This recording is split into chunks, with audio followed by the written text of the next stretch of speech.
están? Bienvenidos a este Espacio Silver.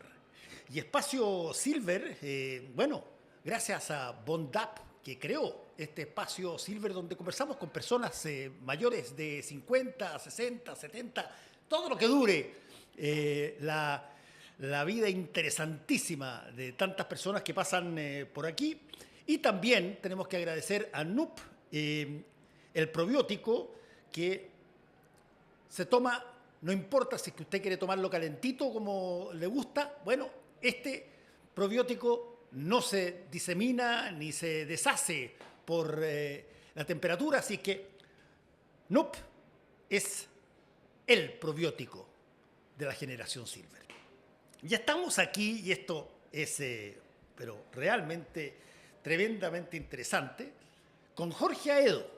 Jorge Aedo, un comunicador conocido, pero muchísimo, hizo montones de programas de televisión, muchos programas de radio. Él es una persona que todavía está vigente en todo eso. Y queremos conversar contigo, Jorge, sobre, no solamente tu experiencia, sino que sobre cómo ves el futuro tal cual como estamos en términos de población, mucha gente joven que mira y todo parece que fuera demasiado lento, tiene que ser todo muy rápido, y una mayoría tremenda de generación Silver que, todavía está súper vigente, solo que no la pescan tanto. Es verdad. Muchas gracias por invitarme, muchas gracias Encantado por estar en este bonito espacio que no lo conocía. Muy bien. Y es verdad.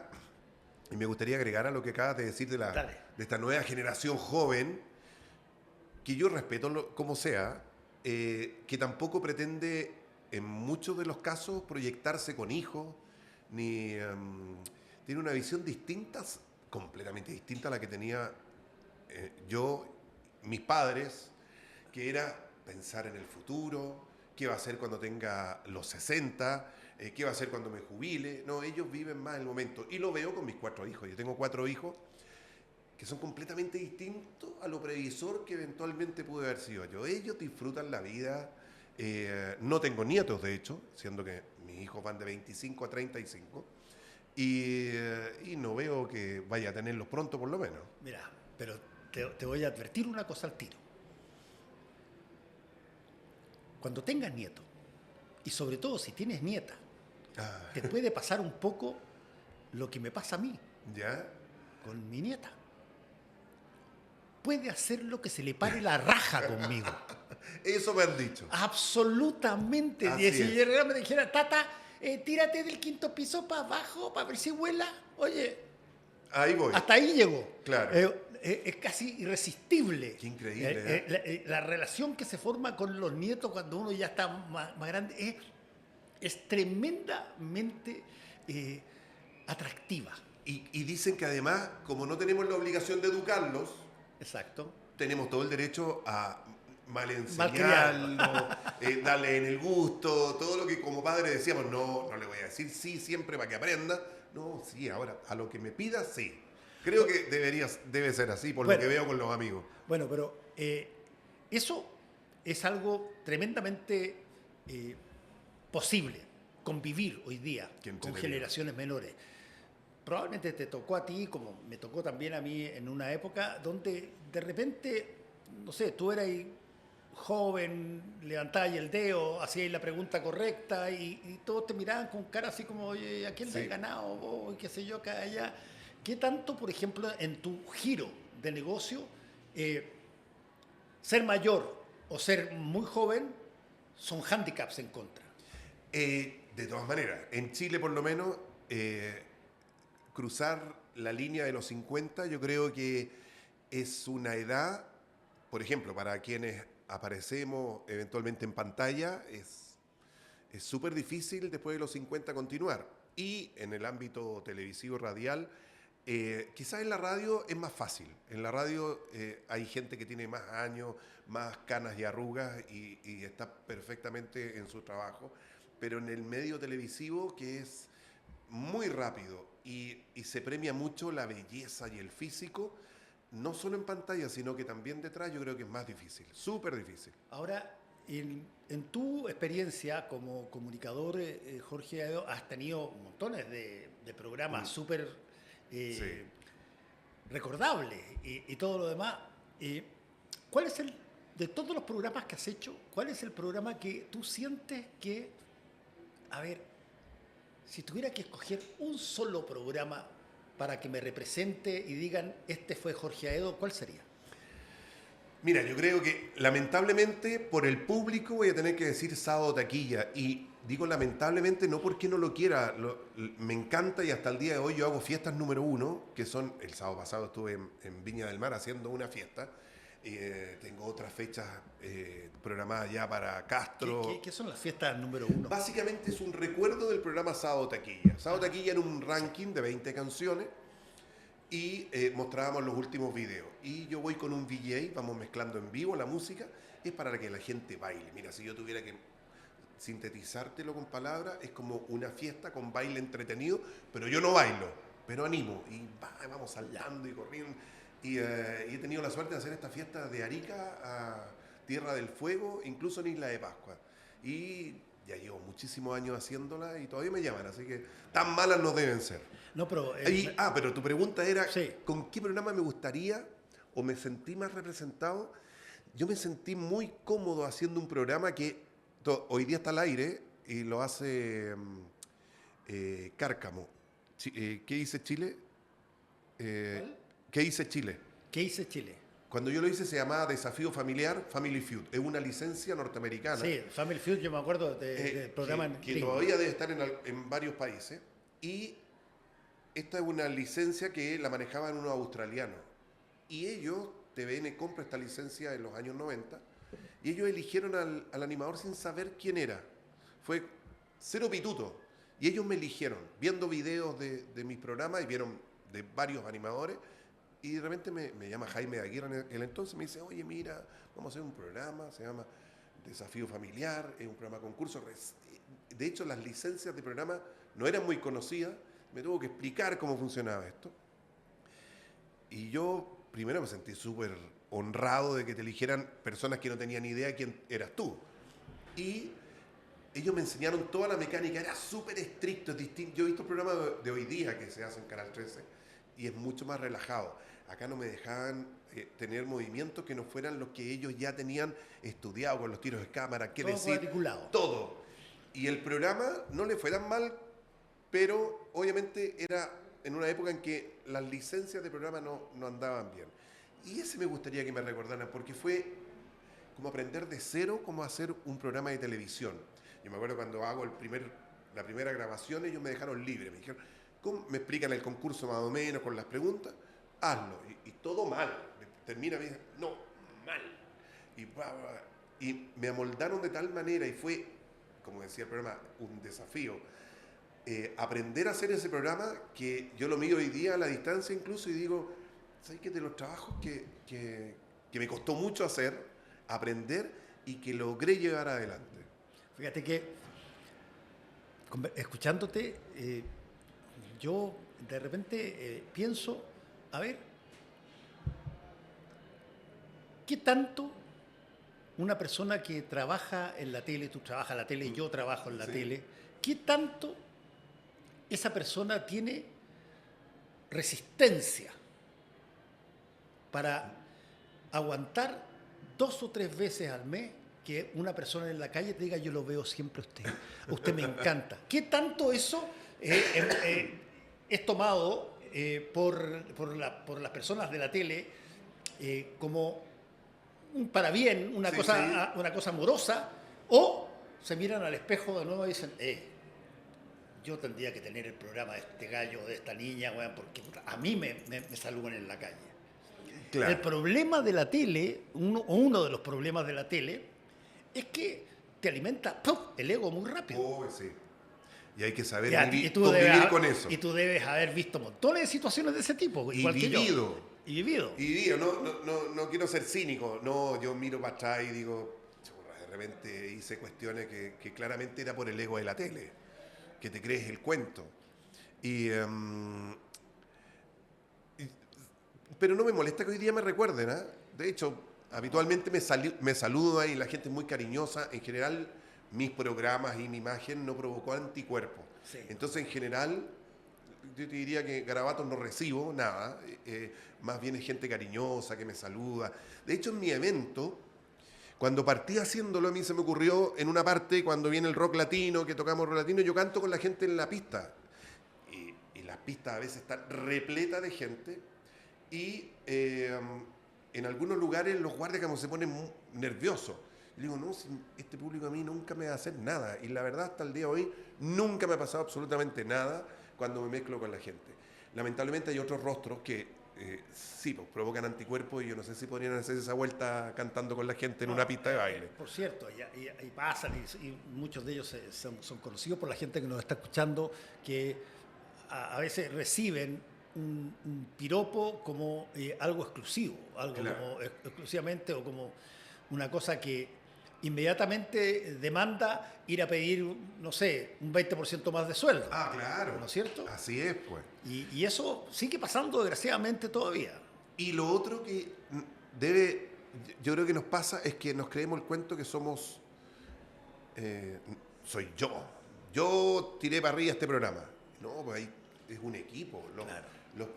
El rostro que hace un gran trabajo, pero esto está de la mano de un buen director, un buen productor, un equipo de periodistas que te apoyen de buena manera.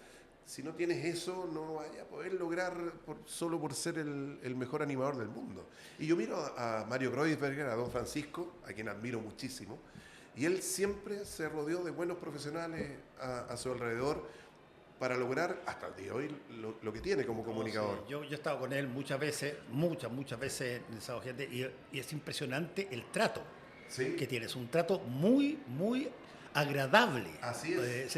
No es el choro al que todos quieren ver y ustedes son los que ponen las camaritas. Claro. No. Es una relación súper buena. Yo tuve la suerte también de trabajar con él. Yo he visto con directores que han gritado harto también. Sí. A mí me han tocado algunos. Ya. Y en general no aguanto.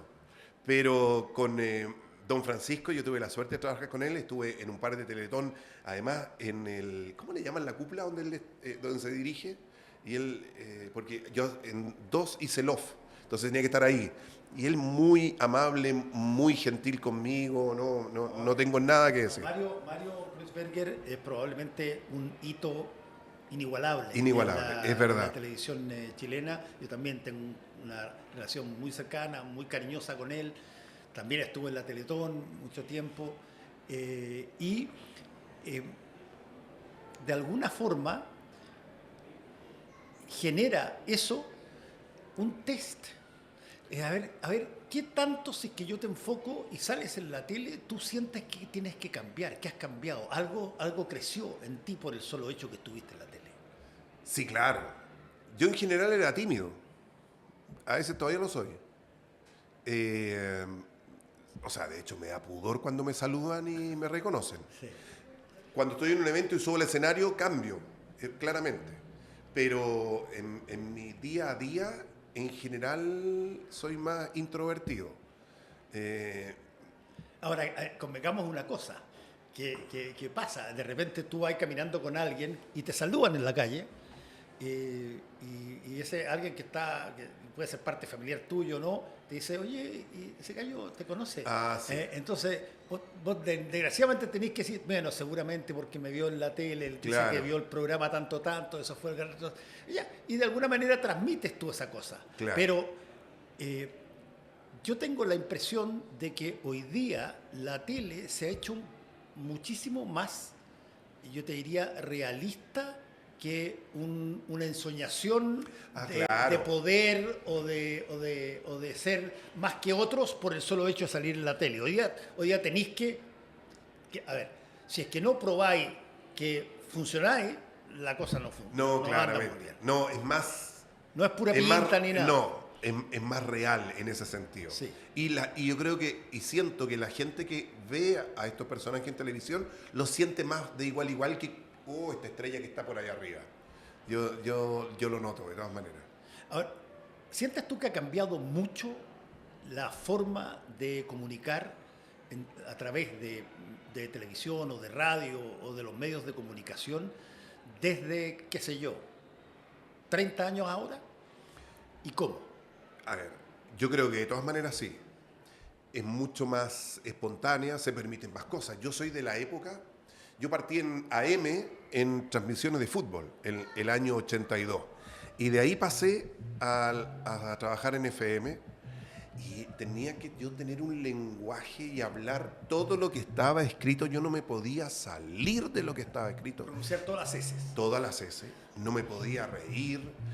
No daban mi nombre, nadie sabía quién era yo y no se daban en las otras radios tampoco.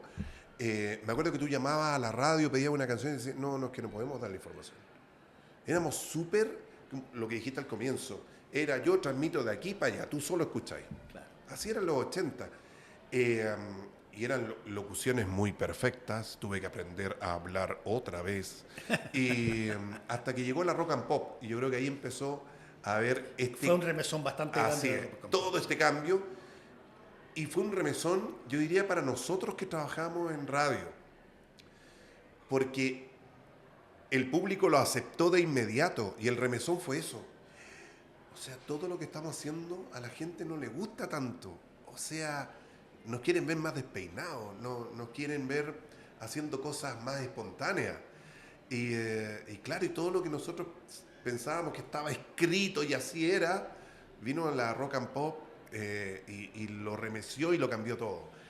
Pero te diría que ese remesón fue más para nosotros, que trabajamos en los medios, en la radio. Sí, hay un concepto que se acuñó más o menos a finales de los 70 y empezó a ser mucho más potente en los 80 y para adelante, que era el concepto que venía de Estados Unidos de líder de opinión.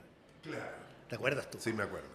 Entre todos se hablaba, ¿quiénes eran los líderes de opinión? Y rápidamente pasaron a ser líderes de opinión gente que tenía, por ejemplo, programa propio. Claro. ¿Verdad? Entonces, en esa época, las personas que leían las noticias de 9 a 10 de la noche eran programa propio. ¿Cachai? O claro. sea, el Pepe Abad pero era todo leído. Era todo leído, claro, pero estaba una Exacto. hora ahí. ¿Cachai? Los locutores de los noticiarios también pasaban por exactamente lo mismo. Ni hablar de las personas que hacían papeles en novelas o telenovelas o cosas así. Y se produjo un movimiento que tú que has trabajado en esto de juntar público con actividades, ¿qué tanto las personas o las personalidades definen qué público va? Bueno, yo creo que apunto con mis fiestas a algo que provoca placer. Alguna vez le leí a Freud que efectivamente recordar provoca placer. Y yo creo que el recordar, uno cuando mira para atrás se olvida como de lo malo. Era la época en que no había democracia en Chile, en la época 80, pero la gente se recuerda, no importando si eras de un lado u otro, se recuerda como una muy bonita época. Yo a veces recuerdo cómo andábamos en micro, ¿te acuerdas? Colgando tanto en la puerta de adelante como en la de atrás. Claro. Pero la gente se recuerda, oye, pero ¿te acuerdas? Y eso no era peligroso. No. Hoy día, no, el recuerdo no es peligroso, es fantástico, los gallos lo hacían. Yo subía por atrás y le pasaba la plata al micrero y la plata iba y llegaba y volvía.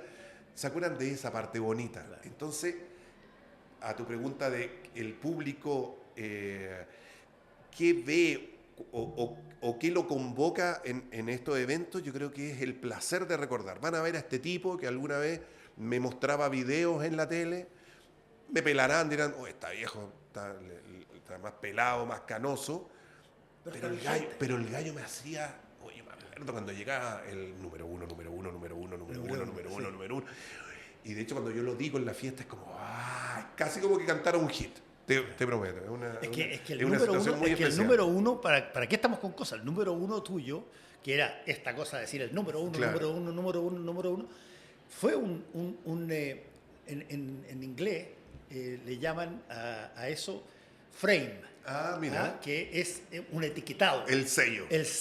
Así es. El sello. Tú pones el sello. Pero si hay gente que no se acuerda cómo me llamo, me dice, el número uno. el número uno, claro. Bueno, ¿qué tanto eso te lo derivo un poquito más a otra cosa? ¿Qué tanto la persona pasa a ser secundaria con respecto a un programa que hace? Yo no lo sentía, yo no lo he sentido, ni lo sentí en su momento, ni hoy día. No me molesta que la gente no sepa mi nombre y me diga número uno, por ejemplo. Pero curiosamente, cuando yo estaba haciendo el programa, me molestaba que me dijeran número uno en la calle. Yo lo tomaba como una agresión y no, pues después entendí que era de cariño. Claro. Me costó como entender. Yo era muy joven, además, cuando empecé y tuve el trabajo en la tele. Entonces, y no habían psicólogos ni nadie que te ayudara. Me ayudaba solo nomás. Entonces, me costó entender esa parte de que era un personaje yo. No era yo la persona, yo era un personaje. Entonces cuando me veían, realmente además no me lo decían, hola número uno, era, hola número uno, imitando mi voz. Entonces yo decía, se están burlando. No, y ahí fui entendiendo que la gente era la manera cariñosa de saludarme.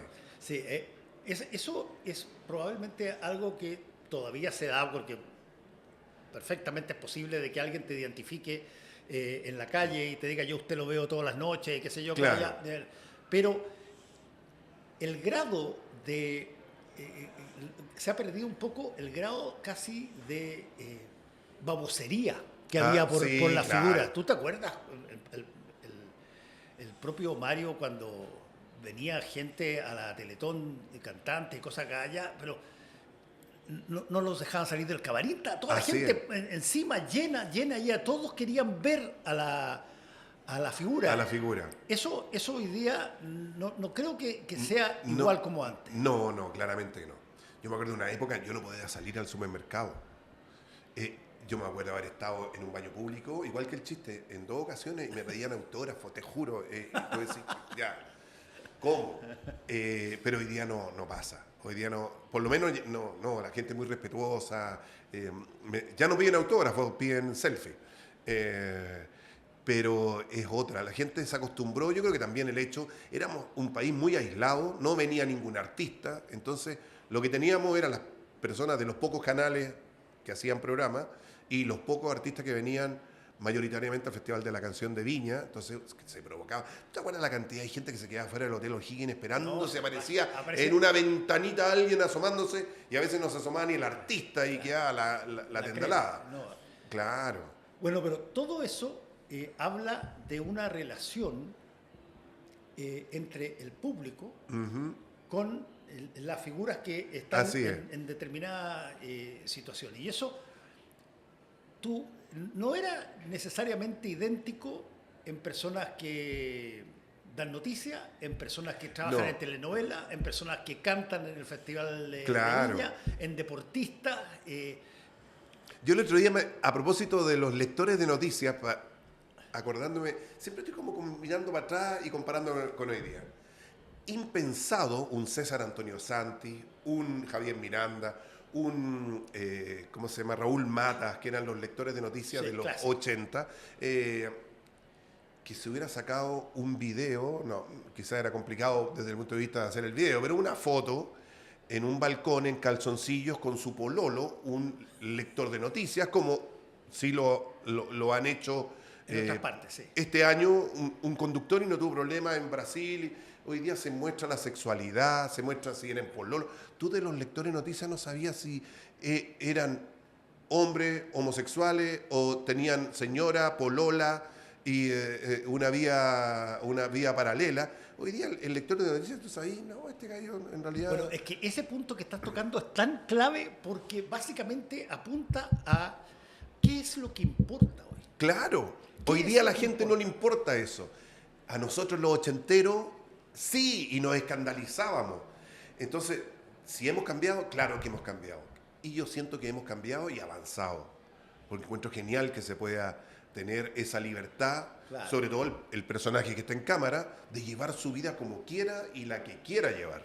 Sí, ese punto es súper importante porque efectivamente tú tienes razón. Durante mucho tiempo hubo una estigmatización de determinados tipos de personas, claro, qué sé yo, que no necesariamente tenían que ver con lo sexual, tenían que ver con la raza, tenían que ver con, a ver, qué tan bien erais capaz de producir la CH. Sí. ¿Ah? ¿Decís Chile o decís Chile? Claro. ¿Cachai? Y ese tipo de cosas eran, aunque duela un poco, pero eran cosas que la gente atendía para ver si es que esta persona podía hacer algo conmigo o no. Así es verdad. Y a mí me tocó muchas veces, y seguramente a ti también, y tú eres aedo, pero de los aedos ¿de a dónde? Claro. No, como que te buscaban el pedigrí, pero ¿de dónde venía? ¿Dónde estudiaste? Yo estudié en el Liceo Público, en Las Tarrias. Entonces, no, yo pensé que eras del Santiago College. No era del Santiago College. Entonces, yo sí lo viví mucho. Mucho eso que se daba mucho del clasismo, de dónde vienes, de dónde es tu familia, cuál es tu entorno. Y yo agradezco que, habiendo venido de ningún colegio particular, haber llegado a la televisión, haber cumplido mi sueño de ser comunicador, llegar a la radio y poder cumplir, además, ser el profesional que logré ser. Por cierto, vamos a seguir conversando con Jorge Aedo, pero, oiga, usted necesita vacaciones, necesita de pronto salir y tiene ganas y tiene recursos para hacerlo. Piensa en despegar.com, pero lo traslada, lo trata bien y además son esas vacaciones que probablemente usted va a querer repetir todas las veces que pueda. Despegar.com, acuérdese de mí. Muy entretenido. Yo te comentaba antes de entrar que me he dedicado a viajar, así que despegar.com es una buena alternativa para buscar destinos distintos. Exactamente. Oye, Jorge, quiero ponerte frente a la tele, pero estás mirando. ¿La de hoy día o la de antes? La de hoy. ¿Ya? Estás mirando. Ya. Una persona como tú, que ha estado pero tan tremendamente entronizada con...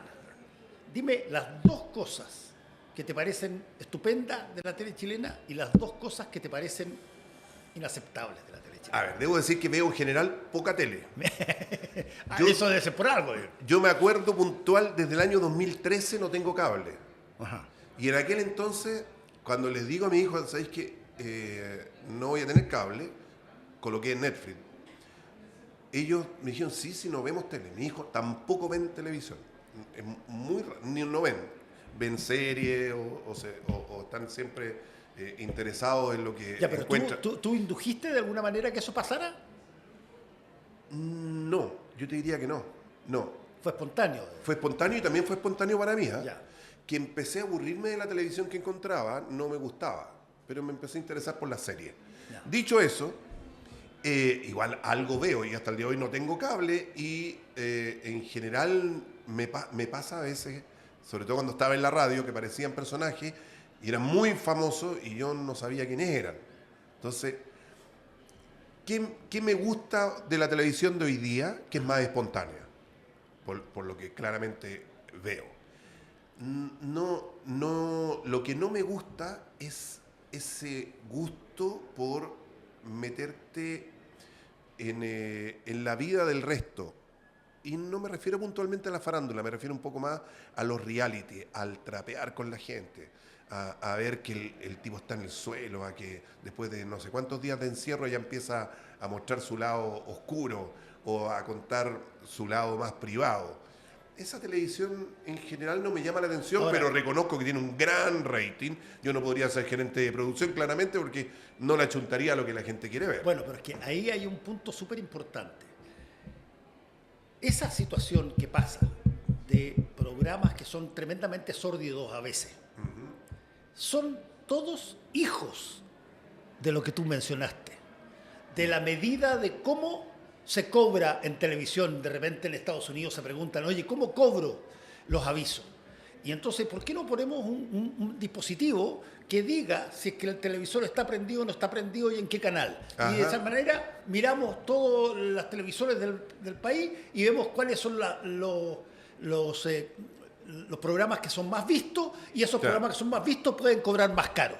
Y eso se llama People Meter. Y llega también a Chile, claro, al People Meter, y el remesón fue harto fuerte. Te voy a Sí. decir. Harto fuerte porque hubo programas que perdieron avisadores, otros que solamente funcionaban con avisadores. Yo me acuerdo de directores que, no voy a mencionar sus nombres, pero me acuerdo de directores que en un momento dado estaba una funcionaria de Estado, esto en la época de la dictadura, estaba hablando sobre lo que iban a hacer en su giro particular determinadas cosas, y yo escucho en los audífonos de la persona que yo estaba al lado, que era el camarógrafo: sáquenla al tiro. Lleva 2 minutos. Sáquenla al tiro. Sáquenla. Problema técnico. Sáquenla al tiro.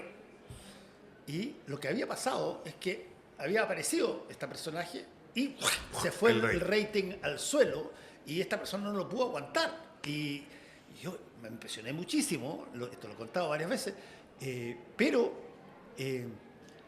bueno, esa medida fue copiada y en un momento dado dominó casi todo. Yo viví muchos programas donde pasaba eso. Sí. Sácalo. Oh, dale, alarga. Claro, también pasaba... Y ya no tenéis más que hablar con la persona y no, dale, no, vamos bien. Sigamos por ahí. Yo lo viví muchísimo. Yo trabajé en varios matinales. Estuve en la mañana del 13, estuve en el matinal del Canal 11, Canal 11 al despertar, estuve en el Buenos Días a Todos, estuve en Intruso en la red. Entonces me tocó trabajar en varios matinales y sentir el móvil que guateaba o el que andaba súper bien. Y cómo los cortaban o los alargaban. Claro, porque hay que recordarle a mucha gente que nos está escuchando que quizás no sabe lo que el People Meter. People Meter era un artefacto que básicamente decía si tu televisor estaba prendido y tú mirabas la hora para saber lo que era la hora. Pero no era tan perfecto porque tengo entendido, yo nunca vi el aparato, pero tú tenías que, yo persona que me colocaban en mi casa el People Meter, tú tenías que apretar. Entonces a veces se olvidaban, quedaba el televisor ahí y nadie estaba viendo el programa tampoco. Exacto, no, sí es verdad. Claro.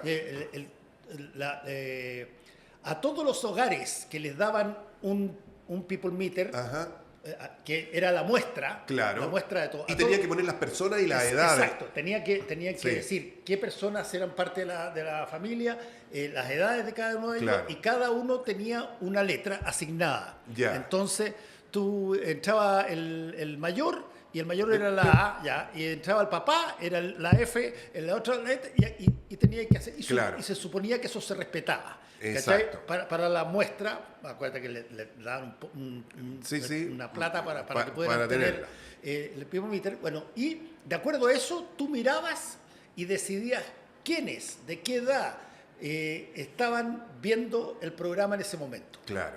Si es que caía la cantidad de gente que estaba viendo, caía el People Meter, tú tenías que preocuparte por qué es lo que había pasado, que había salido. Y eso generó en un momento dado vaivenes muy malacatosos, para serte franco. ¿Te das cuenta que esto del ego en la televisión no solo el que está en pantalla?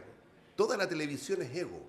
Porque, ¿por qué la gente tenía que ver televisión? Porque acá de decir algo... ¿Qué pasa que no nos están viendo? Bueno, si no quieren ver tele, salieron al cine. Hay otros panoramas. Tienen más vida, digamos. Pero ¿cómo no concebíamos? Pero toda la industria, ¿cómo no está viendo tele la gente? ¿Cómo no ve mi programa? O sea, a lo mejor era bueno el programa, pero a esa hora estaba bonito el día, nos fuimos a tomar té. Oye, pero Jorge, tú participaste en programas y tuviste creatividad en programas que tenían esta doble cara. La cara seria de cosas que eran real y la cara divertida y la cara simpática. ¿Cómo se compaginaba eso? El hecho de estar en un mismo programa que pasaran las dos cosas. Por ejemplo. O sea, yo lo entiendo en el caso de Mario Kreuzberg y Sábado Gigante, que tenía secciones donde tú parabas y la sección duraba 10 minutos, ¿ya? Y después seguía una canción, y después entonces tenía una serie de cosas diversas de distintas... y había un corte y se cambiaba. Pero en los programas en vivo, los programas Sí. de corte más noticioso, ese tipo de cosas no existía. No, pero ¿y sabes lo que se me viene a la mente? La verdad que uno lo hace igual y ni lo piensa. Me tocó estar al aire, yo hacía el off de la mañana del 13 para el 11 de septiembre para las Torres Gemelas, el atentado a las Torres Gemelas. Y ahí me tocó en off estar entreteniendo y hacer un cambio brusco de algo, porque al principio no sabíamos qué estaba pasando, y hacer ese corte. Pero uno lo hace y ni lo piensa en realidad, es parte de tus años de experiencia, hacer ese quiebre.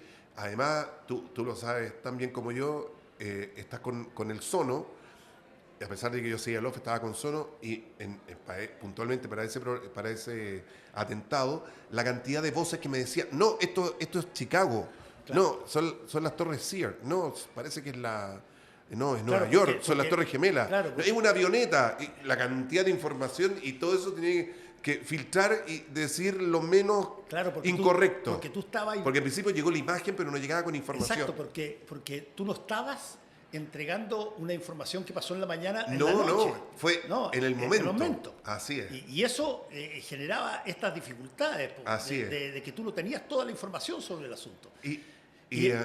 Pero, claro, cuando termina la situación, miráis para atrás y decís, chula, ¿cómo la salvé? Pero en el momento, nada, estáis tan metido en el tema que no... Dime una cosa, no lo con todo el tiempo que tú tienes en la televisión, ¿te gusta? Sí, me gusta, me entretiene. ¿Qué le cambiarías? Por ejemplo, a ver, yo no me vería yo no me vería en un reality, por ejemplo, no. Ok. Pero no porque tengo... Ojo, como programa. Yo no tengo ningún prejuicio, ni castigo, ni nada. Lo reconozco exitoso, lo reconozco que claramente entregan la entretención que la gente quiere ver. Pero me gustan los programas de concurso, me entretienen mucho los programas de concurso. ¿Los programas de concurso? Sí, como te decía, el desafío familiar, que era un concurso. Sí, un concurso. Eso de en pocos segundos tener que sacarle algo al concursante. Oye, a propósito, ahí hay un punto, ahí hay un tema que me parece súper interesante. Te lo voy a plantear así. Uh-huh. ¿Cuál es la relación, a tu juicio, entre los concursos que habían hace 30 años atrás en la televisión y los concursos que hay hoy día? Yo creo que si es que hay 2 programas o 3 programas de concurso hoy día, es mucho. Es mucho, sí. Y antes estaba lleno de concursos. Antes estaba lleno de concursos, porque yo creo que no teníamos otra posibilidad de ganar premios. Hoy día tienen estas prohibidas, entre comillas, casas de apuestas, y la gente con un clic, yo creo que concursa y siente lo mismo. Pero era muy entretenido el romanticismo de los concursos. Me hiciste acordar que yo hice muchos concursos con mande 3 tapitas de Soprole al correo y llegaban una ruma de cartas y la gente... había personas que se encargaban de abrir y chequear que efectivamente estaban las 3 tapitas del yogur. Tengo que hacerte que vea esto. Mira. Ay, qué bueno. Mira, ¿ves? Clase de tango. ¿Qué me dices tú? Mira, yo si estuviera ahí estaría en la última fila porque soy súper descuadrado. Tengo menos ritmo que una gotera. ¿Ah, sí? Te juro. Yo estaría en la última fila. Mira, ahí están y cuando todos van para allá, yo iría para el otro lado. Aquí en Bondap, mira. Estas son todas personas que les gusta mantenerse vigentes, sí, con música y con tango nada más. Así y nada menos. Qué entretenido. Mi papá era tanguero, ¿sí? Brutal, gardeliano absoluto. Mira. Totalmente gardeliano. Y él ponía sus discos ahí, escuchábamos bueno. Todo. Y yo pasé varios tangos así de propio. Y el que, si me preguntaran a mí, ¿cuál es el que más te impactó? Yo te diría Silencio de Gardel. ¿En serio? Que es es sobrecogedor, te agarra de aquí y no te suelta todo el rato. Qué buena. El silencio en la noche y ya todo está en calma. El músculo el músculo duerme, la ambición descansa. ¿Y en qué lugar te ves escuchando ese tango? Yo me acuerdo este tango, o sea, en todas partes. Pero no, claro, pero uno se acuerda de alguna imagen. Mi papá escuchándolo, sobre todo, y de pronto cambia la fuerza del tango y dice, de pronto un clarín se oye, se remece la patria, hay que ir a la guerra, los hombres se matan, y ese silencio de un tanguito que parte es terminante. Después la visión que Gardel hizo de la Segunda Guerra Mundial, particularmente con Francia. Los hombres se andan y los cadáveres se esparcen por el CNA de Francia. Era carne gallina. Carne gallina, te dejaba brutal el silencio. ¿Y dónde lo escuchabas? Si tú cerraras el ojo, me veo en el living de la casa. En el living de la casa, mi papá lo cantaba en la noche. ¿Ya? Mi papá tenía dos características. Una era nerudiano salvaje. Mira. Y entonces se ponía con mi hermano y conmigo aquí al lado, abría las obras completas de Neruda y declamaba. Qué bueno. Y la otra cosa que hacía era ponía a Gardel. Bueno. Para que nosotros escucháramos las canciones de Gardel y la importancia del tango para... Él decía, el tango cuenta historias que pueden perfectamente ser reales en algún momento dado. Y a mí siempre me impresionó eso. ¿Tú no habías abarcado? No, ¿sabes por qué? Mi madre era española y llegó muy joven, arrancando de la guerra civil. Entonces, en mi casa se escuchaban, ¿cómo se llama? Canciones españolas principalmente, y nunca tango. Y mi papá le gustaba más la música popular, la zarzuela, todo el rato. Claro. Y a mí nunca me gustó la zarzuela. No, No, y con mi mamá, todavía en vida, me invitaba, vamos, no. En cambio, mi hermana mayor, que vive en España además, le encanta. Y cuando la voy a ver a mi hermana, generalmente tiene sacadas entradas así para la temporada, vamos a ver la zarzuela, como el gran panorama. No me gusta la zarzuela, no me gusta. Jorge, estamos terminando, pero te quiero preguntar, a ver, ¿cuál es el programa que nunca sacaste y que te hubiese encantado sacar? Un programa como Sábado Gigante, sí, que tenía de todo. ¿Y tú te ves como animador? Sí, claro. Oye, bueno, te voy a contar un secreto. Nosotros en el Sábado Taquilla, que partía de 12 a 2, la última media hora la competíamos con Sábado Gigante. Mi gran desafío, no digo del equipo, era el mío. Yo tenía que ganarle alguna vez el rating a Sábado Gigante. Siempre nos ganaba. Pero empecé a promover que el programa era grabado, que la última media hora lo hiciéramos en vivo, desde algún lugar donde iba a haber un concierto en la noche. Entonces, sí, estuvimos en la estación Mapocho, estuvimos en el curso central del Estadio Nacional, donde se iba a presentar algún grupo. Y empezamos a ganar la última media hora a esa gente, y yo me sentía pero perfecto, feliz. Hasta que, como todas las cosas, yo hice toda la gestión con Michael Miller, que era el jefe de prensa de 24 horas. Entonces le digo, pucha, Michael, ¿nos podéis prestar el móvil de prensa? La última media hora para transmitir el programa, y Michael Miller, ni un problema, porque no habían recursos, prestado el móvil. Entonces, y transmitíamos de los distintos lugares. La única condición que me puso, me devolví el estanque lleno. Entonces la producción devolvía el estanque lleno. Todo perfecto hasta que un día se escapan los presos de la penitenciaría. Extra. Total. Y el móvil está en el Sábado Taquilla. Hasta ahí lo ganó. Hasta ahí no me llegamos. Hasta ahí. Es que ese es el problema de las noticias. Las noticias funcionan, si tú quieres, metodológicamente cuando todo es normal. Claro. Y funcionan como primera prioridad. Y no importa qué es lo que esté pasando en tele, cuando hay un remesón gigantesco.